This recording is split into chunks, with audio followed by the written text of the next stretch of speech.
స్వాగతం. ఈరోజు Google chrome గురించి, దాంట్లో ఉన్న ఇన్కాగ్నిటో మోడ్ గురించి తెలుసుకుందాం.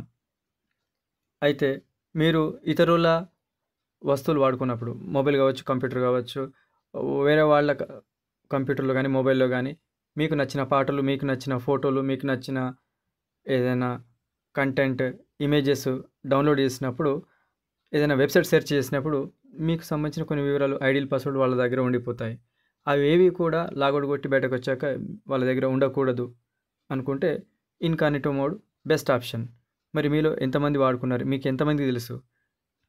అయితే దాని గురించి బ్రీఫ్గా చెప్తాను. ఇన్కాగ్నిటో మోడ్ అంటే ప్రైవేట్ బ్రౌజింగ్ కోసం పెట్టిన ప్రత్యేక మోడ్.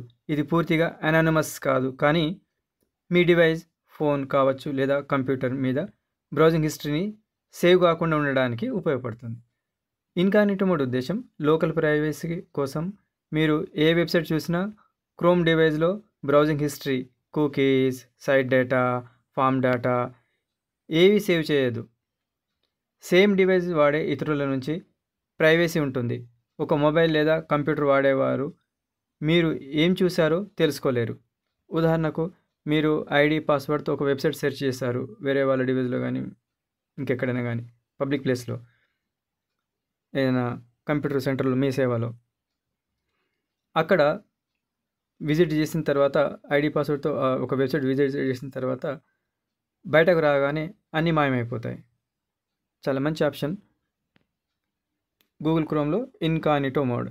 అయితే దీని ప్రొనౌన్సియేషన్ ఒకప్పుడు నేను ఇన్కాగ్నిటో అనేవాడిని. ఉచ్చారణ అది కాదు, అసలు ప్రొనౌన్సియేషన్ ఇన్కాగ్నిటో మోడ్ ఉంది. మరి ఉంటే ఎంతమంది వాడారు? ఇంకా ఎందుకోసం ఉపయోగిస్తారంటే పర్సనల్ ఆర్ ప్రైవేట్ సెర్చ్ కోసం, కుకీస్ డేటా సేవ్ అనే మాట లేకుండా బ్రౌజింగ్ కోసం, multiple ID and multiple accounts ఉపయోగించడానికి, ప్రైస్ కంపారిజన్ కోసం, వెబ్సైట్ టెస్టింగ్ కోసం. నోట్: ముఖ్యమైన సూచన, అసాంఘిక అండ్ ప్రభుత్వ వ్యతిరేక పనులు చేయడానికి ఇన్కాగ్నిటో మోడ్ వినియోగిస్తే దొరికిపోతారు. అంటే ఇల్లీగల్ పనులు, చీకటి దందాలు చేయడానికి కాదు, చేయలేరు. సింపుల్గా చెప్పాలంటే మీరు ఆన్లైన్లో దాగి ఉండటం సాధ్యం కాదు. అయితే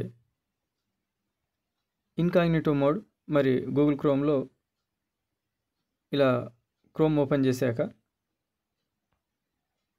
గూగుల్ క్రోమ్లో రైట్ సైడ్ ఆ 3 డాట్స్ ఉంది కదా, ఆ 3 డాట్స్ మీద క్లిక్ చేసేస్తే మీకు అక్కడ ఓపెన్ అవుతుంది మెనూ. ఆ తర్వాత ఇలా కనబడుతుంది లిస్ట్. పైన నుంచి రెండవది ఇలా ఉంటుంది, new incognito mode, incognito tab. అయితే ఇది క్లిక్ చేసి వెళ్ళిన తర్వాత మీరు మామూలుగా ఎలా సెర్చ్ చేస్తే ఎలా వాడుకుంటారో అలా వాడుకోవచ్చు. అయితే పని పూర్తయిన తర్వాత అక్కడ మీకంటూ కుకీస్ ఏమి మిగలవు, డీటెయిల్స్ ఏమి ఉండవు, వెబ్ అడ్రస్లు ఉండవు. ఎందుకంటే మీ డేటా తీసుకెళ్ళి వేరే వాళ్ళకు ఎవరికైనా అమ్ముకుందామన్నా లీక్ అయ్యే ఛాన్స్ ఉండదు. ఓకే, తర్వాత పని పూర్తయ్యాక ఇలా లిస్ట్ వస్తుంది కదా, మళ్ళీ మెనూ ఓపెన్ చేస్తే 3 డాట్స్ క్లిక్ చేస్తే కనుక ఇలా లిస్ట్ వస్తుంది. అందులో న్యూ ట్యాబ్ ప్లస్ ఉంది కదా, ఇది క్లిక్ చేస్తే మళ్ళీ బయటకు రావచ్చు. లోపల వెళ్ళడానికి రూట్ చెప్పాను, బయటకు అంత తొందర రాలేరు. తెలిసి ఉండాలి, ఇన్కాగ్నిటో మోడ్ వాడుకుంటారు. వాడుకున్న తర్వాత మళ్ళీ బయటకు రావాలంటే మళ్ళీ ఇది న్యూ ట్యాబ్, దీని మీద క్లిక్ చేసేస్తే వెంటనే మీరు బయటకు వచ్చేస్తారు. నార్మల్ మోడ్లో మళ్ళీ దాన్ని వాడుకోవచ్చు. ఇన్కాగ్నిటో మోడ్ వైట్ ఉండదు, కంప్లీట్ డార్క్ మోడ్. ఒకవేళ మీరు వైట్ థీమ్ సెట్ చేసినా కూడా, ఇలా వైట్ ఉన్నా కూడా, ఇక్కడ ఇన్కాగ్నిటో క్లిక్ చేయగానే, దీన్ని సెలెక్ట్ చేసుకోగానే ఇమ్మీడియట్లీ రంగు మారిపోతుంది, డార్క్ అయిపోతుంది. ఓకే, చాలా ప్రైవేట్గా ఉంటుంది. ఇటువైపు కంపెనీ, గూగుల్ కంపెనీ, ఇటువైపు మీరు, మరోవైపు మీరు, ఇంకోవైపు కంపెనీ తప్ప ఇంకా వేరే వ్యక్తులు మిమ్మల్ని టార్గెట్ చేసి మిమ్మల్ని గమనించే ఛాన్స్ లేదు, మిమ్మల్ని అబ్జర్వ్ చేసే ఛాన్స్ లేదు. ఓకే, సో గూగుల్ క్రోమ్లో ఇన్కాగ్నిటో మోడ్ బెస్ట్ ఆప్షన్. ఒకసారి ట్రై చేయండి. ఓకే. Thank you.